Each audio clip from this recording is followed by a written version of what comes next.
This is fourth in a series of videos about the Learning is Personal vision at Atascocita Middle School. This fourth video is about measurement and communication of learning. The mission of AMS and the Learning is Personal is to build a learning community that meets the individual needs and passions of the students that we serve. Here is the entire vision of Atascocita Middle School, and this can be seen on our website, but I'm going to extract just the bolded and underlined text in orange font to show you that which pertains to measurement and communication of learning. That measures of learning will give stakeholders, students, parents, and educators useful, timely, and actionable information to address their academic needs. Therefore, AMS will put a strong emphasis on standards-based evidence of learning to more closely target a child's strengths and weaknesses. All stakeholders, parents, students, teachers, administrators, will have unhindered access to learning, meaning they have access to learning opportunities in the early going primarily to fill gaps in the weaknesses, to address things, their areas of growth, without going through the teacher. And this will require strategic use of technology. The AMS Site-Based Decision-Making Committee in 2017 and 18 put a greater emphasis on what is the role of grades for our students. It goes along with how it should be communicating mastery of learning. And here are 5 statements that they came up with. That academic performance reflects achievement of intended learning outcomes, not behaviors, but specific, does a child know the information or not? Belief statement number 2, grading practice should aim to give all stakeholders useful, timely, and actionable information. I'll talk about that in a future slide. Belief statement number 3, grade should reflect a student's individual achievement and that learner habits such as organization, promptness, turning things on time, neatness, all those things are extremely important skills to have, but also they should be measured separately because once again, statement number 1, that academic performance reflects achievement of what a child knows. Belief statement number 4, the grading practices and classroom processes will be set up to support student motivation to learn.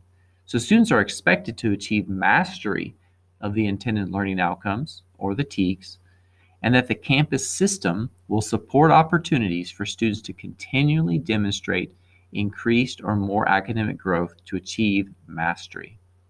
And lastly, belief statement number 5, formative assessments, those quizzes, those practice assignments, that homework, those formative assessments should be used to show progress and growth.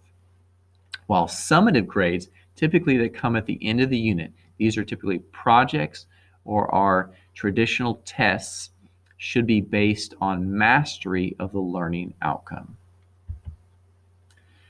Now, typically, I want to speak a little bit about grades in our typical system. That grades are not a reliable representation of a child's understanding, and these are some of the reasons why. Typically because grades on our traditional report cards are distorted because of student behaviors. Typically it has extra credit. It has points taken off for late work or points taken off for neat work, which is not part of academic understanding. Once again, extremely important skill to have, but it is not part of the TEKS or the learning standards of what a student should know. So it's distorted because of student behaviors. Also, sometimes assignments are given and they're graded as a group. So each individual student in the group may have a different level of understanding, but they all get the same grade, which distorts what a child truly knows on their grade. Grades, typically for a whole 9 weeks, are an average. So you may have some skills that a student does better in, some they do worse in, but it's averaged together. So it does create some unreliable representation whether a child knows the material or not. Sometimes in our system, a child may learn more after they get back a quiz, but they can't go back and demonstrate additional understanding. Grades traditionally do not reflect if a child learns more after the fact.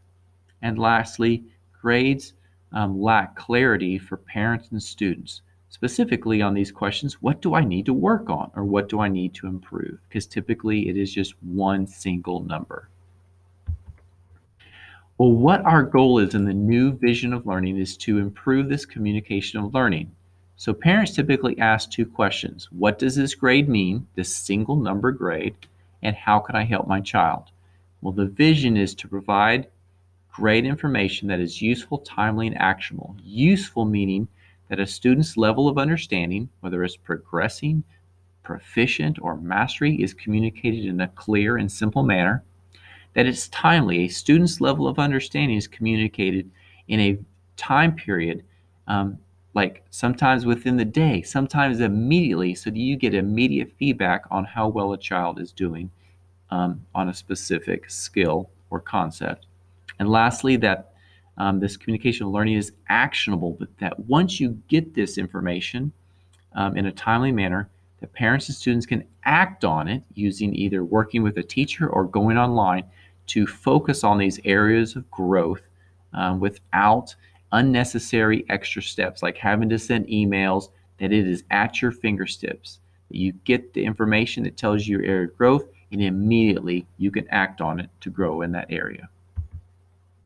Here is a graphical representation of something that I'm going to call a heat map. Basically, what it shows is at the very top is a single grade about how a child is doing in a particular course, which we've been having that for decades in our current system.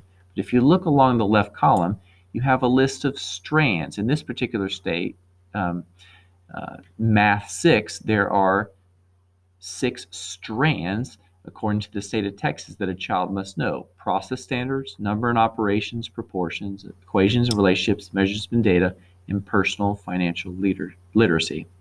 And the goal is, the vision is that there would be a grade for each strand so you can see where a child is mastering and doing well, proficient, progressing, or needs improvement. But then what you can see is that there is a heat map, that there is a color associated with every standard.